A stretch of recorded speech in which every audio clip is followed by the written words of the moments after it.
Kottarakkara taluk NSS യൂണിയന്റെ 15/8/2026 ശനിയാഴ്ച രാവിലെ 10 മണിക്ക് കൂടിയ വിശേഷാൽ പൊതുയോഗത്തിൽ അവതരിപ്പിക്കുന്ന പ്രമേയത്തിൻ്റെ അവതാരകൻ Shri G Thankappan Pillai, NSS taluk union president and director board member, Parvathi Mandiram, Karikkam PO. അനുവാദകൻ doctor R Santhosh Unnithan, union committee അംഗം മിഥില തലച്ചിറ.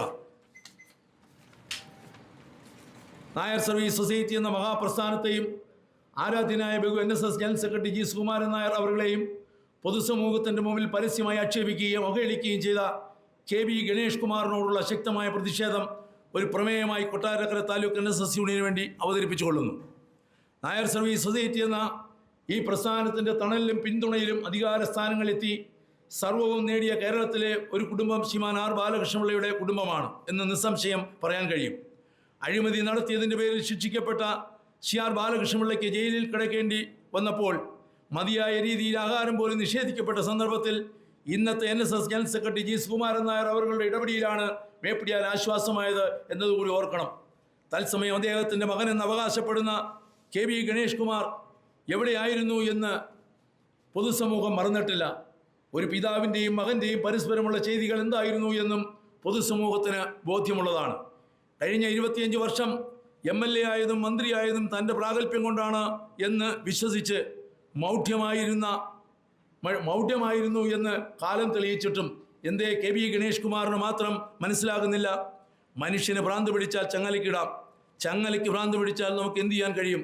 കേരളം കണ്ടിട്ടുള്ളതിൽ സംസ്കാരശൂന്യമായ ഒരു കുടുംബ പശ്ചാത്തലത്തിൻ്റെ ഉടമയാണ് KB ഗണേഷ് കുമാർ എന്ന് പറയുന്നതിൽ അതിശയോക്തിയില്ല.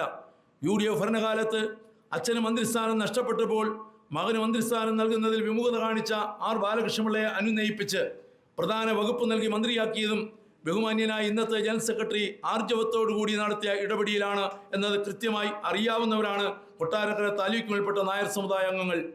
കഴിഞ്ഞ 3 വർഷം NSS ഡയറക്ടർ ബോർഡിലെത്തിയ KB ഗണേഷ് കുമാർ NSS എന്ന മഹാപ്രസ്ഥാനത്തിന് കളങ്കം വരും വിധം സദാചാരബോധത്തെ വികലമാക്കിയതും സംസ്കാരശൂന്യമായ പ്രവൃത്തികൾ ചെയ്തതും മാപ്പർഹിക്കാത്ത തെറ്റാണെന്ന് പൊതുസമൂഹം വിലയിരുത്തി എന്നതാണ് പത്തനാപുരത്തെ പരാജയത്തിന് കാരണം എന്നതിനും തർക്കമില്ല. സ്വന്തം താലൂക്ക് യൂണിയനിലെ സഹപ്രവർത്തകരെ പോലും അവഹേളിച്ചും ഉപദ്രവിച്ചും മോശമായി പെരുമാറിയും NSS എന്ന പ്രസ്ഥാനത്തിന് അഭിമാനക്ഷതം സംഭവിച്ചു എന്ന് ബോധ്യപ്പെട്ടപ്പോൾ കൂടെയുണ്ടായിരുന്നവർ രാജിവെച്ചത് പ്രസ്തുത സാഹചര്യത്തിലാണ്. യൂണിയൻ നിയമാവലി പ്രകാരം പത്തനാപുരം താലൂക്ക് NSS യൂണിയൻ്റെ ഭരണം ബഹു NSS രജിസ്ട്രാർ ഏറ്റെടുക്കേണ്ടതായി വന്നത് എന്ന വസ്തുത മറച്ചുവെച്ച് സംഘടനയുടെ നിയമത്തെ വികലമാക്കി ചിത്രീകരിക്കുകയാണ് KB ഗണേഷ് കുമാർ ചെയ്തത് എന്നതും നമ്മൾ മനസ്സിലാക്കേണ്ടതായിട്ടുണ്ട്. സനാതന ധർമ്മത്തിലൂടെ സഞ്ചരിച്ച് ആധ്യാത്മിക പ്രവർത്തനങ്ങൾ പ്രാധാന്യം നൽകിക്കൊണ്ട് ഹൈന്ദവ ആചാരങ്ങളും ക്ഷേത്രവിശ്വാസങ്ങളും ഉയർത്തിപ്പിടിച്ച് പ്രവർത്തിക്കുന്ന NSS എന്ന മഹാപ്രസ്ഥാനത്തിൻ്റെ അമരത്തിരുന്നു കൊണ്ട് മറ്റൊരു മതത്തിൽ വിശ്വസിച്ചും ആരാധിച്ചും വന്ന KB ഗണേഷ് കുമാറിന് NSS എന്ന മഹാപ്രസ്ഥാനത്തിൽ നിലനിൽക്കാൻ കഴിയില്ല എന്നതുകൊണ്ടാണ് ദൈവാധീനമുള്ള ഈ സംഘടനയിൽ നിന്നും ദൈവികമായി പുറത്തു പോകാൻ ഇടയായത് എന്നത് സംശയമില്ല. മേപ്പിടിയാൻ NSSനെയും ആരാധ്യനായ ബഹു NSS ജനറൽ സെക്രട്ടറിയെയും ഏത് തലത്തിൽ നിന്നുകൊണ്ടാണ് അവഹേളിക്കുന്നതെന്ന് മനസ്സിലാകുന്നില്ല. മിസ്റ്റർ KB ഗണേഷ് കുമാർ, താങ്കൾ ഈ നാടിൻ്റെ സംസ്കാരം എന്തെന്ന് മനസ്സിലാക്കാതെ സദാചാര വിരുദ്ധനായും സംസ്കാരശൂന്യനായും NSS എന്ന പ്രസ്ഥാനത്തിൻ്റെ വിരുദ്ധനായും തികഞ്ഞ അഹങ്കാരത്തോടെ ചില കുലംകുത്തികളെ കൂട്ടുപിടിച്ചുകൊണ്ട് ഈ സംഘടനയെ അങ്ങ് ഇല്ലാതാക്കാം എന്ന് ധരിക്കുന്നുണ്ടെങ്കിൽ താങ്കൾ വിഡ്ഢികളുടെ ലോകത്താണ്. താങ്കൾ മാപ്പർഹിക്കാത്ത തെറ്റാണ് ചെയ്തത് എന്ന് ഓർക്കുന്നത് നന്ന്. NSS എന്ന മഹാപ്രസ്ഥാനത്തോട് തെറ്റായ സമീപനത്തിലൂടെയും സംസ്കാരശൂന്യമായ പ്രവൃത്തിയിലൂടെയും സംഘടനാ വിരുദ്ധ പ്രവർത്തനം നടത്തി KB ഗണേഷ് കുമാറിന് NSS കരയോഗത്തിൽ അംഗമായി തുടരാൻ അവകാശമില്ല. താങ്കൾ അംഗമായ കരയോഗത്തിൽ നിന്നും ധാർമ്മികമായി രാജിവെക്കുകയോ അല്ലെങ്കിൽ നിയമ നടപടികൾക്ക് വിധേയമായി പുറത്താക്കുകയോ ചെയ്യണം എന്ന് ആവശ്യപ്പെട്ടുകൊണ്ട് ഈ യോഗം ശക്തമായി പ്രതിഷേധിക്കുന്നു. സത്യസന്ധതയോടെ അഴിമതി രഹിതമായി സുതാര്യമായും നിയമപരമായും NSS എന്ന മഹാപ്രസ്ഥാനത്തെ 64 വർഷമായി അഭിമാനത്തോടെ നയിക്കുന്ന ആരാധ്യനായ ബഹു NSS general secretary G Sukumaran Nair അവരുടെ പൊതുസമൂഹത്തിൽ ആക്ഷേപിക്കുകയും അവഹേളിക്കുകയും ചെയ്ത താങ്കളുടെ നീചമായ പ്രവൃത്തിയെ കൊട്ടാരക്കര താലൂക്ക് NSS യൂണിയൻ ശക്തമായി അപലപിച്ചുകൊണ്ടും പ്രതിഷേധങ്ങൾ രേഖപ്പെടുത്തിക്കൊണ്ടും ബഹു NSS നേതൃത്വത്തിനും ആരാധ്യനായ NSS general secretary G Sukumaran നായർക്കും താലൂക്കിലെ 150 കരയോഗങ്ങളുടെയും താലൂക്ക് യൂണിയൻ്റെയും ഐക്യദാർഢ്യം പ്രഖ്യാപിച്ചുകൊണ്ടും ഈ പ്രമേയം സഭാസമക്ഷം അവതരിപ്പിച്ചുകൊള്ളുന്നു. പത്തനാപുരം താലൂക്ക് യൂണിയന്റെ പ്രസിഡന്റായി നായർ സർവീസ് സൊസൈറ്റിയുടെ നായക സഭയിലേക്കും ബഹുമാന്യനായ ആരാധ്യനായ ജനറൽ സെക്രട്ടറിയുടെ ഇടപെടലിലൂടെ ആ സ്ഥാനങ്ങളിലേക്ക് എത്തിച്ചേർന്ന കെ.വി. ഗണേഷ് കുമാർ തൻ്റെ അച്ഛൻ്റെ ഉപദേശം അനുസരിച്ച് തന്നെ ഈ സംഘടനയിൽ തുടർന്ന് പ്രവർത്തിക്കുമെന്നൊക്കെ വാചാലമായി പൊതുസമൂഹത്തിന് മുമ്പിൽ നിരത്തി വെച്ചതിന് ശേഷം അദ്ദേഹത്തിൻ്റേതായ ചില കാരണങ്ങളാൽ ഇതിൽ നിന്നും മാറിപ്പോകേണ്ടി വന്ന സാഹചര്യം പൊതുസമൂഹത്തിനറിയാം, നമുക്കെല്ലാവർക്കും അറിയാം. 2011 ശ്രീമാൻ ആർ ബാലകൃഷ്ണപിള്ള സാറ് ഒരു അഴിമതി കേസിൽ ശിക്ഷ പോകുന്നൊരു യാത്ര കൊട്ടാരക്കര താലൂക്കിൻ്റെ അന്നത്തെ പ്രസിഡന്റ് ഞാനും അടക്കമുള്ള അദ്ദേഹത്തിൻ്റെ കൂടെ നിന്നിട്ടുള്ള ചില യൂണിയൻ കമ്മിറ്റി അംഗങ്ങളടക്കം ഞങ്ങൾ ചങ്ങനാശ്ശേരിയിലെത്തി. അതാണ് അദ്ദേഹത്തിൻ്റെ ആ വലിയ മനസ്സിലുണ്ടായ ആ വലിയ ആഘാതത്തിന് ഒരു പരിധിവരെ ഒരു ബലം നൽകിയത് സമുദായാചാര്യ ശ്രീ മന്നത്ത് പത്മനാഭൻ്റെ സമാധി മണ്ഡപത്തിൽ ചെന്ന് സാഷ്ടാംഗം ആരാധ്യനായ അന്നത്തെ ജനറൽ സെക്രട്ടറി നാരായണ പണിക്കർ സാറിൻ്റെയും ഇന്നത്തെ ജനറൽ സെക്രട്ടറി സുകുമാരൻ നായർ സാറിനെയും ആലിംഗനം ചെയ്തുകൊണ്ട് കെട്ടിപ്പിടിച്ചുകൊണ്ട് കരഞ്ഞുകൊണ്ട് സാഷ്ടാംഗമ്മയുടെ ഒരു കാഴ്ച ഞാൻ നേരിട്ട് കണ്ടതാണ്. അത് കഴിഞ്ഞ് അദ്ദേഹം ജയിലിലേക്ക് പോവുകയും തുടർന്ന് അദ്ദേഹത്തിൻ്റേതായ ചില ഭക്ഷണക്രമങ്ങൾ അനുസരിച്ച് ഭക്ഷണം നൽകാൻ അന്നത്തെ ജയിൽ അധികൃതർ തയ്യാറായില്ല. അതിൽ വിഷമം കൊണ്ട് അദ്ദേഹത്തിൻ്റെ സഹധർമ്മിണിയുടെ ആ രോദനം ഞങ്ങൾ നേരിട്ട് കേട്ടു.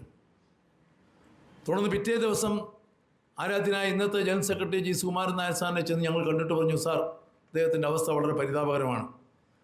അദ്ദേഹത്തിന് ഭക്ഷണം അദ്ദേഹത്തിൻ്റെ അസുഖത്തിനനുസരിച്ചുള്ള വീട്ടിൽ നൽകുന്ന ഭക്ഷണം നൽകാൻ കഴിയാതെ വിഷമിക്കുന്നു, ഒരു പരിഹാരം കാണണം എന്ന് പറഞ്ഞ പാടെ നമ്മുടെ ആരാധ്യനായ ഇന്നത്തെ ജനറൽ സെക്രട്ടറി ഫോൺ എടുത്തു വെച്ച് അന്നത്തെ ആഭ്യന്തര വകുപ്പ് മന്ത്രിയെ നേരിട്ട് വിളിച്ചിട്ട് പറഞ്ഞു, ശ്രീമാൻ ആർ ബാലകൃഷ്ണപിള്ള NSSൻ്റെ നേതാവാണ്,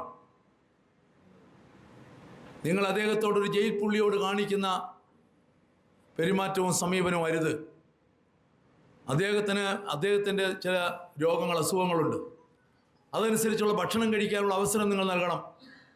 ഇതാ NSSൻ്റെ ഉത്തരവാദിത്തപ്പെട്ട സ്ഥാനത്ത് നിന്നാണ് ഞാൻ സംസാരിക്കുന്നത് എന്ന ആർജവത്തോടുള്ള അദ്ദേഹത്തിൻ്റെ ആ ഇടപെടിയിൽ പിറ്റേ ദിവസം മുതൽ അദ്ദേഹത്തിന് വീട്ടിൽ ഭക്ഷണം കഴിക്കുന്നത് പോലെയുള്ള ഒരു സാഹചര്യം ഒരുക്കാൻ ആരാധ്യനായ ഇന്നത്തെ ജനറൽ സെക്രട്ടറിയുടെ ആ ഇടപെടിയിൽ സഹായകമായി എന്നുള്ളത് പറയുമ്പോൾ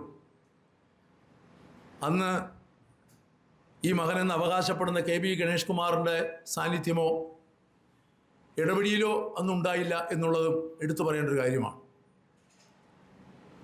തുടർന്ന് അദ്ദേഹം രാജിവെച്ച സന്ദർഭങ്ങളിൽ ശ്രീമാൻ A.K. ആൻ്റണി മുഖ്യമന്ത്രിയായിരുന്ന കാലഘട്ടത്തിൽ അതും എനിക്ക് നേരിട്ടറിയാവുന്നതാണ്. അന്ന് ആർക്കും മന്ത്രിസ്ഥാനം കൊടുക്കണ്ട എന്ന് തീരുമാനിച്ചു ശ്രീമാൻ ബാലകൃഷ്ണപിള്ള സാർ. അദ്ദേഹം മന്ത്രിസ്ഥാനം രാജിവെച്ചു. ആരാധ്യനായ ഇന്നത്തെ ജനറൽ സെക്രട്ടറി പറഞ്ഞു, സാർ അത് ശരിയല്ല, അങ്ങയുടെ മകനുണ്ട്, മകനായ ശ്രീ കെ.ബി. ഗണേഷ് കുമാറിന് ആ സ്ഥാനം നൽകണം. അതിൽ വിമുഖത കാണിച്ചെങ്കിൽ പോലും അനുനയിപ്പിച്ച് അദ്ദേഹത്തിന് മന്ത്രിസ്ഥാനം കൊടുക്കാൻ അദ്ദേഹം സമ്മതിക്കുകയും എന്നാൽ സ്പോർട്സ് പോലുള്ള ഏതെങ്കിലും ചെറിയ വകുപ്പുകൾ കൊടുത്താൽ മതി എന്ന ഒരു അഭിപ്രായത്തിലേക്ക് അദ്ദേഹം എത്തി. ബഹുമാന്യനായ ഇന്നത്തെ ജനറൽ സെക്രട്ടറി പറഞ്ഞു, സാറ് തിരിച്ചു വരുമ്പോഴും ആ വകുപ്പ് മതിയോ, സാറ് വഹിച്ചിരുന്ന വകുപ്പ് തന്നെ കൊടുക്കണം സാർ എന്ന രീതിയിൽ അന്ന് ആ രാഷ്ട്രീയ നേതാക്കളുമായി ഇടപെടുവാനും ആ വകുപ്പ് വാങ്ങി ഇദ്ദേഹത്തിന് നൽകാനും തയ്യാറായതും NSSൻ്റെ ജനറൽ സെക്രട്ടറി മാത്രമേ, ഇന്നത്തെ ജനറൽ സെക്രട്ടറി മാത്രമേ ഉണ്ടായിരുന്നുള്ളൂ. അങ്ങനെ എപ്പോഴൊക്കെ ഇദ്ദേഹത്തിന് വീഴ്ചകൾ സംഭവിച്ചിട്ടുണ്ടോ അപ്പോഴൊക്കെ താങ്ങും തണലുമായി ഈ സംഘടന നൽകിയിട്ടുള്ള പിൻബലം നമുക്ക് വിലമതിക്കാൻ കഴിയാത്തതാണെന്ന് നമ്മൾ പറയും. മാത്രമല്ല ഈ സംഘടനയുടെ പേരിൽ മാത്രമാണ് ബാലകൃഷ്ണപിള്ള സാറിനടക്കം ശ്രീ കെ.ബി. ഗണേഷ് കുമാർ അടക്കം ഇന്ന് ഈ പൊതുസമൂഹത്തിൻ്റെ മുമ്പിൽ എന്തെങ്കിലും ആയിട്ടുണ്ടെങ്കിൽ ആയത് എന്നുള്ളതിന് രണ്ട് പക്ഷമില്ല. അത് നിങ്ങൾ മനസ്സിലാക്കണം. വ്യക്തിപരമായി അദ്ദേഹമായിട്ട് എനിക്ക് ഒരു അഭിപ്രായ വ്യത്യാസമോ വിദ്വേഷമോ ഒന്നും ഉണ്ടായിട്ടുള്ള ഒരാളല്ല. എനിക്ക് അത്രയ്ക്ക് വലിയ ബന്ധമൊന്നും അദ്ദേഹമായിട്ടില്ല. ഈ അടുത്ത കാലഘട്ടങ്ങളിൽ NSSൻ്റെ ഡയറക്ടർ ബോർഡ് മെമ്പർ ആയതിനു ശേഷം നമ്മുടെ കരയോഗങ്ങളിലെ യൂണിയനിലെ പരിപാടികൾക്ക് പങ്കെടുക്കുന്നു. അതിൽ NSSൻ്റെ ഒരു ഭാഗമായി നമ്മൾ കണ്ടു. അതനുസരിച്ച് നമ്മൾ അദ്ദേഹത്തിനോട് സമീപിച്ചു. പക്ഷേ അല്പമൊന്ന് മാറിയപ്പോൾ ഉണ്ടായ അനുഭവം, 3 തവണ ആർ ബാലകൃഷ്ണപിള്ള സാറ് ഡയറക്ടർ ബോർഡിൽ നിന്ന് പുറത്തുപോയ ആളാണ്. അദ്ദേഹം പോലും ഇത്ര നികൃഷ്ടമായ രീതിയിൽ ഈ സംഘടനയെ നോക്കിക്കണ്ടിട്ടില്ല എന്നുള്ള സത്യം. അദ്ദേഹത്തിൻ്റെ ഭാഗത്തും ഒരുപാട് പ്രശ്നങ്ങളുണ്ടായിരുന്നെങ്കിൽ പോലും ഇത്ര വന്നിട്ടില്ല. അദ്ദേഹം പറഞ്ഞു, നീ സുകുമാരൻ നായരെയും നായർ സർവീസ് സൊസൈറ്റിക്കും എതിരായി പ്രവർത്തിക്കരുത് എന്ന്. നിങ്ങളെല്ലാം കേട്ടതാണല്ലോ. എന്താ കാരണം? ജയിലിൽ കിടന്നപ്പം സമയത്ത് ആഹാരം കഴിക്കാൻ, അദ്ദേഹത്തിൻ്റെ അസുഖത്തിന് അനുദമായ ആഹാരം കഴിക്കാൻ അവസരം ഉണ്ടാക്കി തന്ന ആളാണ് അദ്ദേഹം എന്ന് അദ്ദേഹത്തിന് അറിയാം. മാറി മാറി വന്ന ഭരണങ്ങളിൽ അദ്ദേഹം ഇട്ട് പന്തടിച്ചപ്പോഴും NSS എന്ന പ്രസ്ഥാനത്തിൻ്റെ കരുത്താണ് അദ്ദേഹത്തെ നിലനിർത്തിയതെന്ന് അദ്ദേഹത്തിന് അറിയാം. അതുകൊണ്ടാണ് പറഞ്ഞത്, ജി സുകുമാരൻ നായർക്കെതിരെയും നായർ സർവീസ് സൊസൈറ്റിക്കെതിരെയും നീ ശബ്ദിക്കരുത് എന്ന് അദ്ദേഹം പറഞ്ഞിട്ടുണ്ടെങ്കിൽ അതിൻ്റെ യാഥാർത്ഥ്യം അതാണെന്ന് കൂടി നാം തിരിച്ചറിഞ്ഞ് ഈ സംഘടനയോടൊപ്പം നിന്നുകൊണ്ട് ശക്തമായി കൊട്ടാരക്കര താലൂക്കിൽ ഇവിടെ രാഷ്ട്രീയമില്ല. ഞാൻ അടിവരയിട്ട് പറയുന്നു, രാഷ്ട്രീയമായ ഏതെങ്കിലും ആശയങ്ങളുമായി ഇതിനകത്ത് കടന്നു വരുന്ന ഒരാളെ ഇതിൻ്റെ ഭരണ സംവിധാനത്തിലേക്ക് ഉണ്ടാകില്ല എന്ന് ഞാൻ നിങ്ങൾക്ക് ഉറപ്പ് തരികയാണ്. പക്ഷേ ചില രാഷ്ട്രീയ നിലപാടുകൾ എടുക്കുമ്പോൾ ഏത് രാഷ്ട്രീയത്തിൽ പ്രവർത്തിച്ചാലും ശരി, NSSന്റെ നിലപാടിനോടൊപ്പം യോജിക്കാൻ കഴിയാത്തവരുണ്ടെങ്കിൽ അവർക്ക് ഇതിൽ നിന്ന് പുറത്തു പോകാം. അതല്ലെങ്കിൽ NSS നിലപാടനുസരിച്ച് മാത്രമേ പോകാൻ കഴിയൂ. എനിക്കും നിങ്ങൾക്കുമൊക്കെ രാഷ്ട്രീയം ഉണ്ടായേക്കാം, വിശ്വാസമുണ്ടായേക്കാം. അതിലേക്കാൾ ഉപരി നമുക്ക് മാറാൻ കഴിയാത്ത ഒരു സംഘടന, നായരല്ലാതെ ആകാൻ കഴിയാത്ത ഒരു സംഘടന. രാഷ്ട്രീയം പലതുമാവാം. ഈ ഇരിക്കുന്നവരിൽ പലരും നാളെ വേറൊരു രാഷ്ട്രീയ പാർട്ടിയിലേക്ക് പോയേക്കാം. പക്ഷേ ജനിച്ച സമുദായത്തിൽ നിന്നോ ഈ സംഘടനയിൽ നിന്നോ നമുക്ക് മാറാൻ കഴിയുമോ എന്ന് നമ്മൾ ആലോചിക്കണം. അതുകൊണ്ട് ഈ സംഘടന എടുക്കുന്ന നിലപാടിൽ ഉറച്ചു നിൽക്കുവാനും അതനുസരിച്ച് പ്രവർത്തിക്കുവാനും അതിനോടൊപ്പം നിൽക്കുവാനും പ്രതിജ്ഞ എടുത്തുകൊണ്ട് കൊട്ടാരക്കര താലൂക്ക് NSS യൂണിയൻ അവതരിപ്പിക്കുന്ന ഈ പ്രമേയത്തിൽ നിങ്ങൾ ഐക്യകണ്ഠേന അത് അംഗീകരിക്കണം എന്ന് അഭ്യർത്ഥിക്കുകയാണ്.